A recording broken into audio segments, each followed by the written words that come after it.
Türkiye'nin en önemli savunma ve havacılık projelerinden biri olan Milli Muharip Uçak Projesi için Uğur Zengin Bey'le bir aradayız. Kendisinden bu projede geleceğe yönelik çalışmaları, stratejik çalışmaları dinlemek istiyoruz. Merhabalar Uğur Bey. Merhaba, hoş geldiniz. Hoş bulduk. Çok teşekkür ederiz bizi kabul ettiğiniz için. Ee, Milli Muharip Uçak Projesi Türkiye'nin çok uzun zamandan beri aslında hayalini kurduğu bir proje. Kendi uçağını kendin yaptan gelen bir proje. Siz de şu anda bu önemli projenin en önemli noktasındasınız aslında. İlk olarak Türkiye'nin istihdam anlamında bu proje için yeterliliğini öğrenmek isterim. Proje hem bir okul gibi görev yapıyor, hem bir fabrika gibi üretim yapıyor. Burada geliştirilmede gerekli gördüğünüz hususlar nedir istihdam anlamında, çalışanlar anlamında? Evet, dediğiniz gibi ülkemizin en büyük projelerinden bir tanesi. Dolayısıyla okul görevi görmesi, ülkenin insan kaynağına ciddi anlamda katkı sağlaması kaçınılmaz bu projenin. Şu anda da yaklaşık 1100 tane mühendisimiz, ki bunların çoğu genç mühendisler, yeni mezun arkadaşlarımız projede istihdam edilmiş durumda ve yavaş yavaş öğreniyorlar diyeyim. Aslında hızlı hızlı öğrenmek zorunda kalıyorlar. Çünkü biliyorsunuz projemizin takvimi, hedefleri gerçekten çok zorlayıcı. Ondan bir şikayetimiz yok tabii. Şimdi burada birçok disiplinde aslında insan yetiştiriyoruz. Sadece insan yetiştirmiyoruz, aslında ülkenin altyapısını da bu projenin gerçekleşmesine katkı sağlaması için aslında geliştiriyoruz. Böyle büyük projeleri yapmak için çok ciddi ekosistemlere ihtiyacınız var, alt yüklenici ekosistemlerine. Ki bizim burada hedefimiz %100 yerli ve milli bir savaş uçağı yapmak, ki bunun için gerçekten çok büyük ve çok yetkin bir ekosisteme ihtiyacınız var. Bu ekosistemdeki firmalarımızın, bu firmalarda yer alan mühendislerimizin gelişimleri de bizim için çok önemli. Tabii burada ortaya çıkan ürünleri sistemler anlamında, uçak anlamında test etmek için çok ciddi altyapılara ihtiyaç duyuyor projemiz. Bir taraftan bunların yatırımlarını yapıyoruz, bunların geliştirmelerini yapıyoruz ki tabii bu yatırımları yapıp bu binaları, bu tesisleri ortaya çıkarmak yetmiyor. Daha da önemlisi bu tesislerin işletilmesi. Bu da yine insan kaynağı gerektiriyor. Bir taraftan bu insanların bugünden yetiştirilmesi anlamında çok ciddi bir şekilde çalışıyoruz diyebilirim. Bu da günün sonunda binlerce kişilik bir ekosisteme aslında işaret ediyor. Şu anda da binlerce kişi, TUSAŞ dışında da diğer büyük savunma sanayi firmalarımız, diğer paydaşlarımız bu projeye bu anlamda hem çalışıyor, hem insan yetiştiriyor, hem altyapılarını geliştiriyor. Proje bittiği zaman Türkiye'nin çok ciddi bir insan kaynağı olacak, genç Doğru. insan kaynağı olacak. Önümüzdeki belki de 20, 30, 40 yıl için çok yetişmiş, tecrübeli bir kaynak olacak. Ama bugün bunları yetiştirmek zorundasınız. Doğru. Burada ne tür zorluklarla karşılaşıyorsunuz en önemlisi? Tabii dediğim gibi en büyük zorluğumuz hani bu kadar çok genç arkadaşı çok hızlı sürelerde yetiştirmek. Tabii bunu yaparken bir taraftan da uçağımızı geliştirmemiz gerekiyor. Dolayısıyla tecrübeli personelimiz hem bir anlamda teknik liderliği yapıyor uçak geliştirilmesi için, hem de genç arkadaşlarımıza mentörlük yapıyor, abilik yapıyor, ustalık yapıyor. Dolayısıyla bu zor bir süreç. Bu süreçte ihtiyaç duyduğumuz insan kaynağını biz şu an dünyanın neresinde olursa olsun bulup getiriyoruz. Çok tecrübeli insanları projemize katıyoruz. Hem yarı zamanlı, hem tam zamanlı, hem TUSAŞ personeli olarak çok ciddi birikime sahip tecrübeli insanları da biz projemize kazandırıyoruz. İşte diğer ülkelerle ortaklıklar yapıyoruz bu anlamda, insan kaynağımızı yetiştirmek anlamında. Mühendislik firmalarından hem iş paketi vererek hem onlardan mühendislik desteği alarak bu katkıyı sağlamalarını bekliyoruz. Dünyanın geri kalanıyla nasıl bir ortaklığınız var bu konuda? Bu konuda şöyle, dediğim gibi bazı mühendislik firmaları var. Dünyadaki birçok büyük firmaya hizmet eden mühendislik firmaları bunlar. Dünyanın çeşitli ülkelerinde var. Avrupa'da, İngiltere'de, Amerika'da. Bunlar dediğim gibi hem iş paketleri alarak, yani anahtar teslim iş paketi, tasarım çözümleri sunarak katkı sağlıyor projelere, hem de mühendislik hizmeti vererek. Biz de bu anlamda dediğimiz gibi tecrübeli mühendisleri belli dönemlerde, özellikle bazı belli başlı kritik alanlarda getirerek hem projenin tasarımına, gelişimine katkı sağlamalarını, hem de buradaki arkadaşların gelişimine katkı sağlamalarını destekliyoruz. Bu konuda gerekli yatırımları yapıyoruz. İşte bir taraftan Bayer firması ile birlikte bu anlamda yine çalışmalarımız devam ediyor. Yine dost ve müttefik ülkelerimiz, işte Pakistan bunlardan bir tanesi. Onlarla yine çalışmalarımız oluyor. Dediğim gibi çeşitli ülkelerle bu birlikteliği sağlamaya çalışıyoruz. Dünyada genel olarak bu dönemde havacılık için yapılan çalışmalara bakıldığında aslında ülkelerin başka ülkelerle işbirlikleri içinde olduğunu görüyoruz. İngiltere'de var, Almanya, Fransa'da var, Endonezya, Güney Kore'de var. Bizim bu anlamda spesifik olarak İngiltere BAE Systems'ı biliyoruz. Şimdi siz biraz Pakistan söylediniz. Başka ülkelerle başka işbirliği çalışmalarınız, Japonya'nın çalışması var, Endonezya'nın çalışması var. Onlarla bir takım işbirlikleriniz oluyor mu? Yani dediğim gibi biz daha çok işin teknik tarafında olduğumuz için biz hani dünyanın neresinde 5. nesil bir uçak yapmış ya da bir savaş uçağı yapmış mühendis varsa ihtiyaç duyduğumuz alanlarda özellikle bunlara ulaşmaya çalışıyoruz. Dediğiniz gibi hani dost ve müttefik ülkeler bu anlamda önemli. İşte Endonezya dediniz ki Endonezya Güney Kore ile birlikte KFX projesinde çalışan bir ortak olan bir ülke. İşte oradaki mühendis arkadaşlarımızı bulmaya çalışıyoruz, tecrübeli arkadaşlarımızı.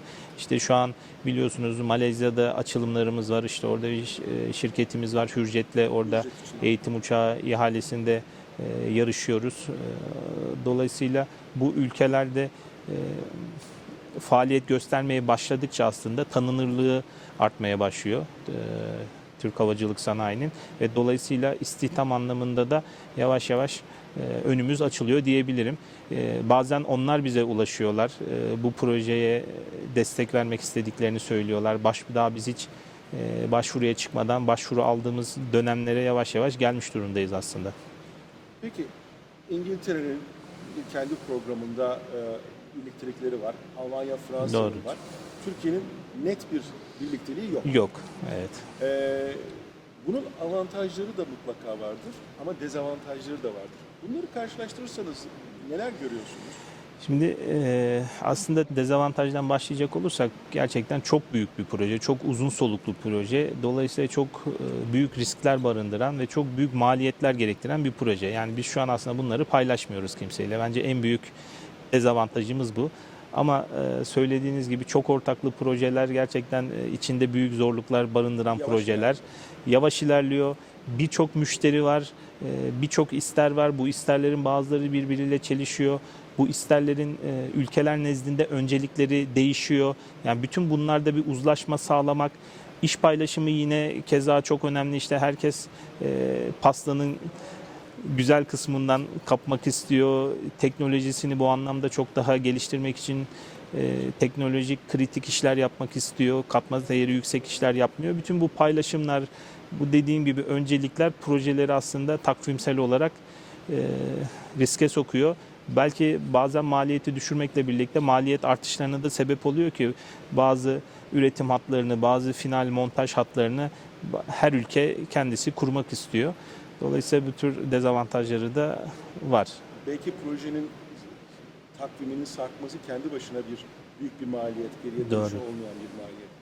Peki proje bittiği zamana yönelik olarak diğer ülkelerin harekat ihtiyaçlarını araştırmak, onlara yönelik çözümler getirmek konusunda sizdeki çalışma var mı? Ne tür gelişmeler var? Şöyle tabii dediğiniz gibi bizde hani net bir ortak olmadığı için şu an hani farklı ülkelerin harekat analizi ihtiyaçlarına yönelik bir çalışma yapmıyoruz ama biz şuna inanıyoruz ki hani Bizim hava kuvvetlerimiz işte biliyorsunuz 1911'den beri faal olan bir hava kuvveti ki son 20 yılda da dünyanın belki de en aktif harekat anlamında en aktif kuvvetlerinden bir tanesi. En önde gelen kuvvetlerinden bir tanesi aralıksız. Dolayısıyla biz şu an hava kuvvetlerimizin harekat ihtiyaçlarını sağlayan bir uçağı yaptığımızda bunun dünyanın hemen hemen her ülkesinin harekat ihtiyacını da destekleyeceğini değerlendiriyoruz. Ama bu anlamda bir ekibimiz var. Harekat analiz baş mühendisliğimiz var. Yani böyle bir ihtiyaç olduğunda da gerekli harekat analizlerini yapabilecek kapasitemiz, işte altyapımız, simülatör altyapılarımız, hem işte eğitim simülatörlerimiz, görev simülatörlerimiz, işte artırılmış gerçeklik simülatörlerimiz, bunların hepsi mevcut. Birbirleriyle çalışır şekilde bu altyapıları işte mavi kuvvetler, kırmızı kuvvetler, işte yapay zekaya sahip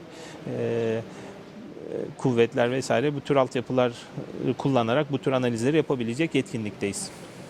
O zaman şu süreçte bir aslında hedef pazar daha belirlenmiş diyemeyiz zannediyorum. Evet, yani onu söylemek için aslında erken ama şöyle diyebiliriz. Aslında yavaş yavaş artık Türk havacılık sanayi ihracatlara başladı. İşte Hürkuş'la başlayan bir sürecimiz var. İşte Hürjet'in katılmaya başladığı ihaleler var. Aslında bu eğitim uçaklarımızın girdiği pazarlar Milli Muharip için aslında doğal bir pazar haline gelmiş olacak diyebiliriz. Yani Milli Muharip onları takip ediyor olacak aslında pazar anlamında baktığınız zaman. Peki Milli Muharip'in %100 milli olması gibi bir hedef var aslında. Fakat bu biraz önemli bir şey gerektiriyor. Bilgi birikimine Doğru. gerektiriyor. Ve bazen zamanın yetişmesinde sıkıntı olabilecek, yıllara sahibi tecrübelerin elde edilmesi gerektiren bir durum var. Ve siz bunu yerli alt sektörle tamamlamak istiyorsunuz. Burada nasıl bir strateji izleyeceksiniz? Önce yabancı ürünleri alıp onları yerlileştirmek gibi bir yöntem var. Şöyle, aslında bu dediğinizi biz daha önceki projelerde tecrübe ettik. Şimdi burada biraz daha aslında risk alıyoruz diyebilirim. Birçok alt sistemimizi biz şu an hali hazırda yerli alt yüklenicilerimize ihale etmiş durumdayız. Dolayısıyla onlar şimdiden geliştirmeye başladılar. Tamamen özgün bir şekilde bizim isterlerimize uygun ürünleri. Ama birkaç kritik alt sistemde tabii biraz da takvim etkileriyle yabancı alt yüklenicilerle sözleşmeler imzalamış durumdayız. Ama bu sistemlerin gerektirdiği teknolojileri de bugünden geliştirmek için ileride bu sistemleri yerleştirme kararı verildiğinde hazır olmak adına kritik teknolojileri geliştirmek için teknoloji geliştirme projeleri yapıyoruz. Çeşitli alt yüklenicilerimizi bu anlamda destekliyoruz ama dediğiniz gibi nihai hedefimiz %100 milli, yerli bir uçak yapmak ama uzun bir süreç, pahalı bir süreç. Ama çalışıyoruz bu konuda. Geçtiğimiz günlerde medyada yer alan bir haber vardı. 3D printer tedarik edildiği yolunda. Bu konudaki çalışmalar ne aşamada ve eğer geliyorsa böyle bir ürün bu savaş uçağında ilk defa mı kullanılacak acaba diye bir soru var aklımda. Doğru. F-35'lerde bazı additive manufacturing teknolojisinin kullanıldığını biliyoruz ama burada daha mı fazla olacak, daha mı çok olacak? Dediğiniz gibi bu şu an çok gündemde olan bir konu. Havacılık sektöründe aslında, sivil sektörde de, yavaş yavaş askeri sektörde de. Hali hazırdaki mevcut uçakların bakımı anlamında da yavaş yavaş bazı parçalar dediğiniz gibi 3D printerlar vasıtasıyla üretilip, tabii şu an bunlar çoğu ikincil yapılar ama yavaş yavaş ana yapılarda bu teknoloji kullanılır mı diye bütün sektör çalışmaya başladı. Biz de çalışmaya başladık. Dediğiniz gibi bir 3D printer siparişimiz var. Yaklaşık 6 metre boyunda bir yekpare titanyum parçayı üretebilecek bir printer siparişini verdik. Tabii bu telli bir teknoloji olacak ama bizim zaten hali hazırda da şu an toz teknolojisiyle birlikte 1,5-2 metrelik titanyum parçaları gene üretebildiğimiz şeyler, 3D printerlarımız var. Ama bunların uçaklara takılması çok ciddi bir kalifikasyon ve sertifikasyon sürecini gerektiriyor. Buradaki işte proseslerin, süreçlerin oturması. Dolayısıyla bu anlamda da çalışmalara tüm sektör gibi biz de başlamış durumdayız. Yani ana yük taşıyıcı parçaların 3D printerlardan üretilerek uçaklara takılması süreci çok hızlı ilerliyor. Biz de bu anlamda gerekli altyapı yatırımlarını ve hazırlıklarını, mühendislik kabiliyetlerinin geliştirilmesini sağlamaya çalışıyoruz. Bu tamamlandığı zaman uçağın önemli bir bölümü, belli bir oranı vardır herhalde sizin kafanızda. 3D printer'dan çıkmış olacak diye.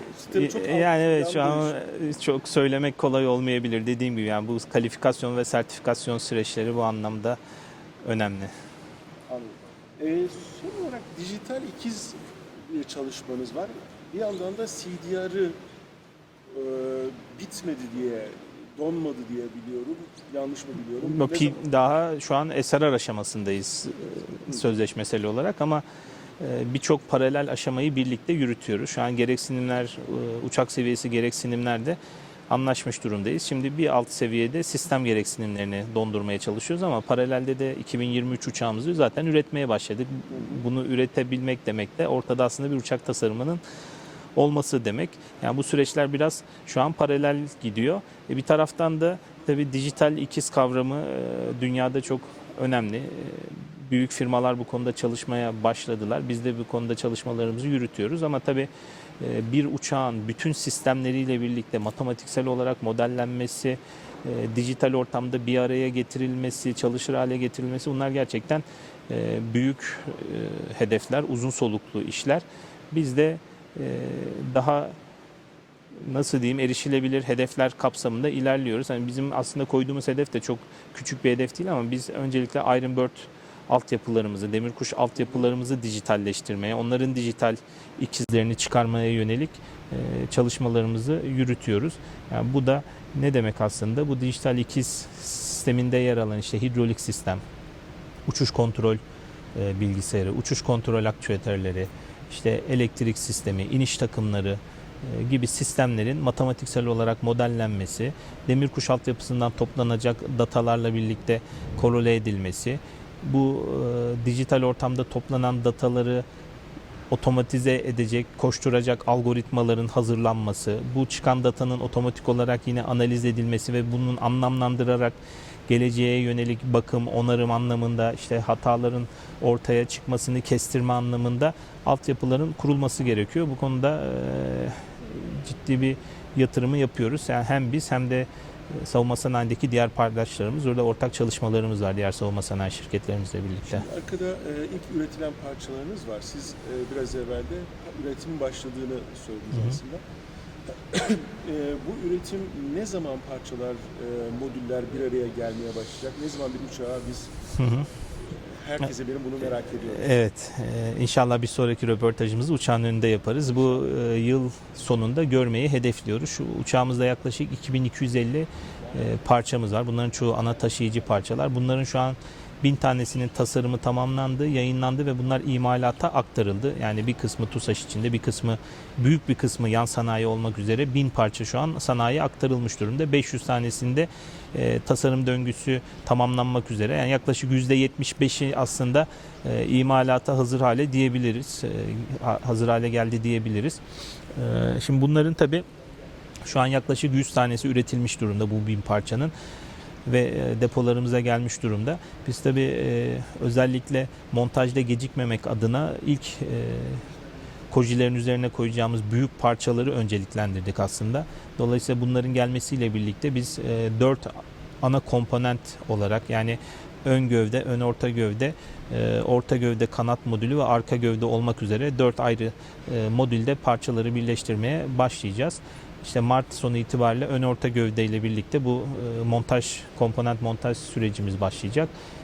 Ağustos itibariyle de bu 4 kojide montajın tamamlanmasını müteakip Ağustos ayı itibariyle final assembly dediğimiz yani final montaj hattına geçeceğiz. Bu 4 komponenti birleştireceğiz. Sonrasında bir sonraki aşamada iniş takımları gelecek. Diğer alt sistemler işte yakıt, hidrolik, actuator vesaire sistemler gelecek. Motor entegrasyonu. Sonrasında boya işlemleri aslında yıl sonu itibariyle iniş takımları üzerinde motoru entegre edilmiş, sistemleri entegre edilmiş, yer testlerine hazır bir uçağı inşallah hep birlikte göreceğiz. Şimdi bir uçağı Aralık sonunda görürüz diyorsunuz. Göreceğiz inşallah. İlk uçuşla ilgili olarak aradaki süreçte yapacağınız sizin açınızdan en kritik bir 2 yılınız olacak.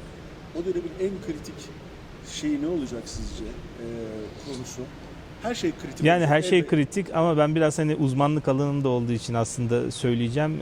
Fly by wire bir uçak, uçuş kontrol sistemi gerçekten bizim en kritik sistemlerimizden, en kritik testlerimizden ki aslında Iron Bird altyapımız da bu anlamda çok kritik. Yani uçuş kontrol bilgisayarlarını, uçuş kontrol bilgisayarın actuator'larla entegrasyonu, birlikte çalışabilirliği, hidrolik sistemle desteklenmesi. Yani bu entegre yapı. Dolayısıyla aslında Iron Bird'de yapacağımız testler ki yaklaşık Iron Bird'ü biz ilk uçuştan 1-1,5 sene önce faal hale getirmeye çalışıyoruz. Uçuşta göreceğimiz birçok problemi yerde bu sistemleri entegre etmiş bir şekilde bu altyapılarda test ediyor olacağız. Burada Özgür projesinden gelen bir bilgi birikimi kullanılacak mı peki? Şöyle zaten sadece Özgür değil yani Hürkuş'tan başlayan hatta belki helikopter projelerinden elde edilen birçok bilgi buraya akıyor.